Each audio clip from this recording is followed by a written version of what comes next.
Child abuse prevention requires knowledge, constant supervision, and avoiding dangerous situations.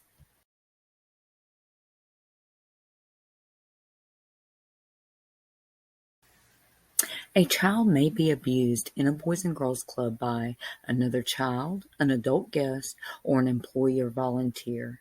Child molesters have infiltrated every youth development organization in the United States. The threat of this type of abuse is in schools, in camps, in churches, and in Boys and Girls Clubs. When and where does abuse happen?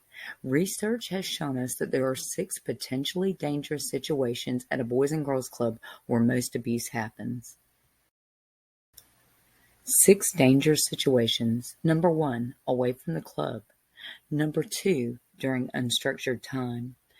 Number 3, in isolated or infrequently used locations. Number 4, when age groups are mixed. Number 5, when program staff are short. Number 6, in activities involving water. Why is each situation potentially dangerous, and how can you manage the situation to decrease the chances of abuse? Away from the club. Why? Molesters do whatever they can do to spend time with students away from the club. Field trips, sporting events, phone calls, online chats. So how? Follow club policies about outside contact with children. Tell what coworkers and your supervisor if you have outside contact, and always get permission from the child's parents.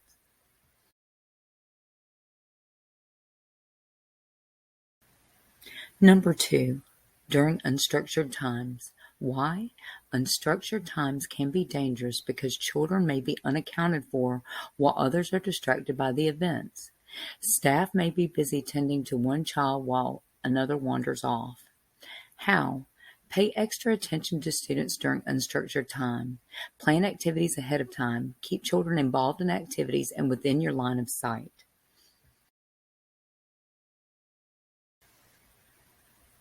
Number 3, in isolated or infrequently used locations. Why?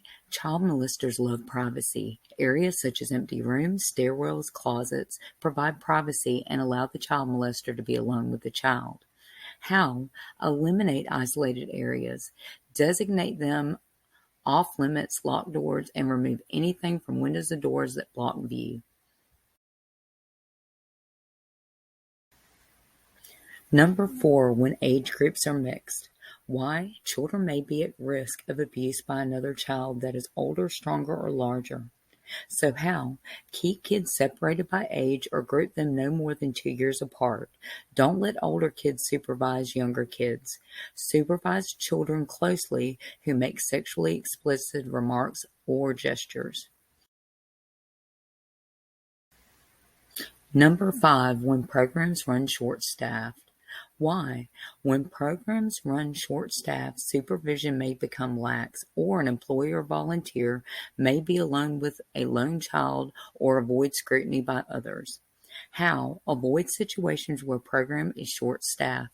Make sure that your program has a specific adult-to-child ratio.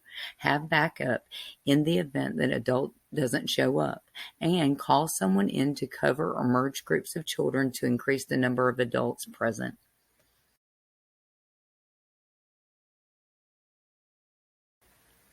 Number 6, in activities involving water. Why? Activities that involve partial or full nudity abuse increases. How? Have children change in the bathroom alone or in stalls. Watch for adults who linger in areas like locker rooms. Take youth to the bathroom in groups and stand in the doorway and listen. 4 steps to safety. Watch. Watch for suspicious or inappropriate behavior. Interrupt. If you see something, take action. Report. Report when you see something suspicious. And check back. If you report something and nothing changes, tell someone else. Watch out for grooming.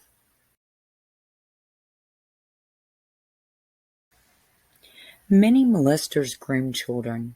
Grooming, process by which an offender gradually draws a victim into a sexual relationship and maintains that relationship in secrecy. So, what are some signs of grooming? Special attention, outings and gifts, isolating the minor from others, feeling the minor's unmet needs, filling needs and roles within the family or community, treating the minor as if he or she is older, gradually crossing boundaries and becoming increasingly intimate or sexual, use of secrecy, blame, and threats to maintain control. How to protect yourself. False allegations of abuse don't happen often, but are devastating when they do. There are things you can do to protect yourself and your coworkers from false allegations. Follow policies because they are intended to keep everyone safe.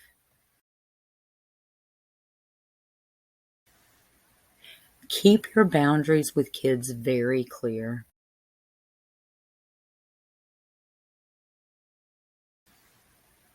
Avoid situations where you are alone with a child.